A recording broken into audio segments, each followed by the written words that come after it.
Hi everyone, welcome to figure out with Kritika. आप सभी का स्वागत है हमारे इस चैनल पे। और आज की इस वीडियो में हम बात करेंगे नॉन परफॉर्मिंग एसेट्स के बारे में। नॉन परफॉर्मिंग एसेट्स क्या होते हैं, ये कब नॉन परफॉर्मिंग एसेट्स बनते हैं। अगर मैं कॉमर्शियल बैंक की बात करूं तो कॉमर्शियल बैंक का प्राइमरी फंक्शन क्या होता है। The primary function of commercial bank is accepting deposits and granting loans and advances. Public से डिपॉजिट्स लेना और उसको अपनी बैंक में जमा करके रखना, या फिर जब पब्लिक को ज़रूरत पड़े तो उसे लोन प्रोवाइड करना है, एडवांसेस प्रोवाइड करना। यही काम होता है हमारी कॉमर्शियल बैंक का प्राइमरी काम जो होता है। नाउ सपोज बैंक ने अपने कस्टमर्स को, सपोज किसी एक कस्टमर की बात करते हैं, बैंक ने अपने किसी एक कस्टमर को लोन प्रोवाइड किया और वो लोन सपोज 50 लाख का था। अब कस्टमर को वो 50 लाख तो मिल गए, इन रिटर्न बैंक को वो क्या देगा, बैंक को वो रेगुलर इंटरवल पे इंटरेस्ट देगा और साथ में जो उसने लोन अमाउंट उठाया है उसका रीपेमेंट करेगा जब उसके पास वो फंड्स आ जाएंगे।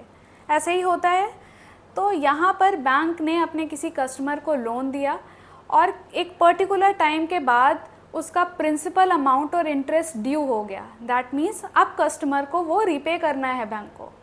तो बैंक के लिए तो ये एक तरह से एसेट है, क्योंकि बैंक को मिलना है। जो अमाउंट बैंक को फ्यूचर में मिलेगा तो बैंक के लिए ये एसेट है, क्योंकि वो आएगा बैंक के पास। अब एसेट है तो ऐसा भी तो हो सकता है कि जो कस्टमर है वो ना लौटाए, या ऐसा भी हो सकता है कि ड्यू होते ही वो आपका पेमेंट कर दे। तो इट डिपेंड्स ऑन कस्टमर।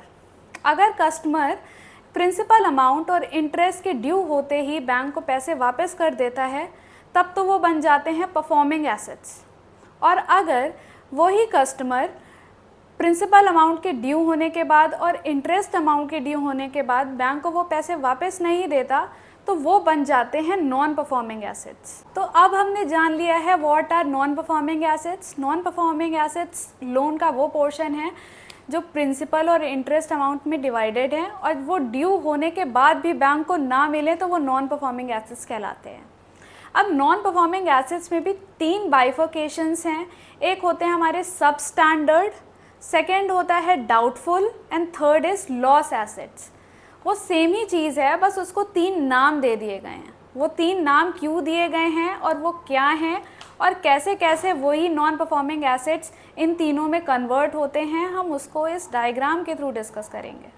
एक एग्जांपल लेते हैं। Suppose there is one person A, उसने एक XYZ बैंक से लोन लिया 2015 में। 5 साल के लिए वो लोन लिया। उसको जो रिपेमेंट करना था उस लोन का, उसे 5 साल बाद करना था। दैट मीन्स 2020 में उसे वो जो उसने लोन लिया है वो पैसा बैंक को दोबारा वापस करना है अलॉन्ग विद इंटरेस्ट। अब 2020 सपोज जनवरी 1 2020 में वो अमाउंट ड्यू हो गया।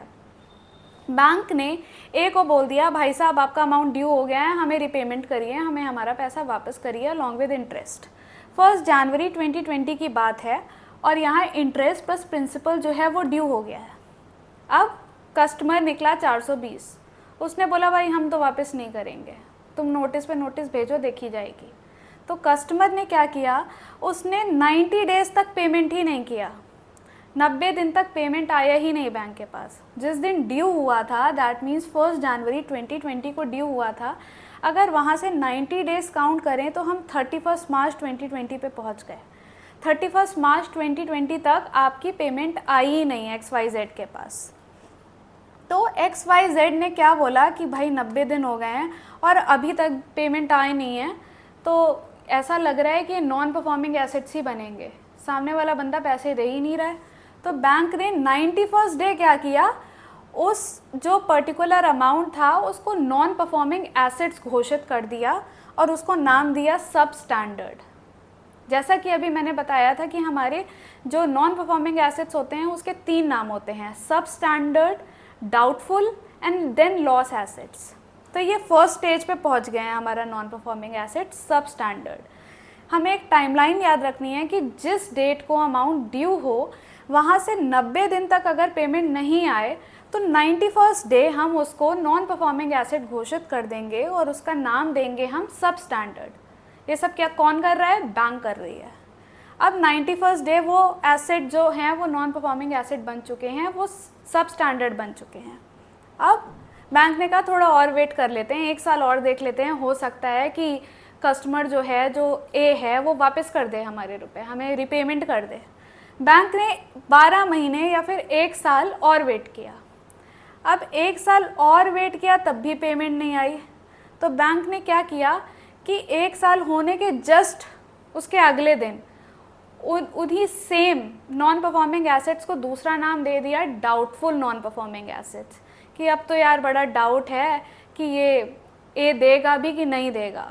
90 डेज़ तो ऐसे ही निकल गए, फिर 1 साल और निकल गया, अभी तक पैसे वापस नहीं आए हैं, तो थोड़ा डाउटफुल लग रहा है, तो उसको नाम दिया डाउटफुल नॉन परफॉर्मिंग एसेट।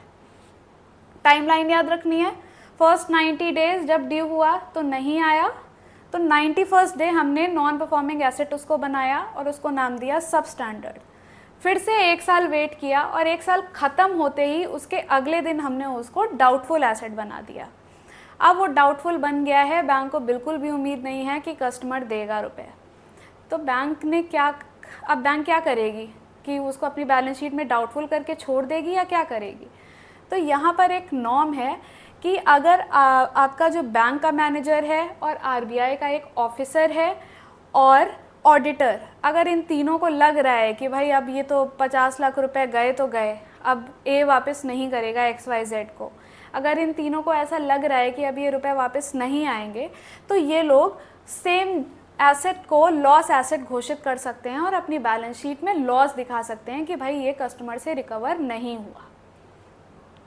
तो सेम 50 लाख के नॉन परफॉर्मिंग एसेट्स थे, बस हमने उसको टाइमलाइन के हिसाब से अलग अलग नाम दे दिए। फर्स्ट 90 डेज़ में नहीं आया तो हमने उसको सब स्टैंडर्ड कर दिया, 1 साल और वेट किया तब हमने उसको डाउटफुल कर दिया।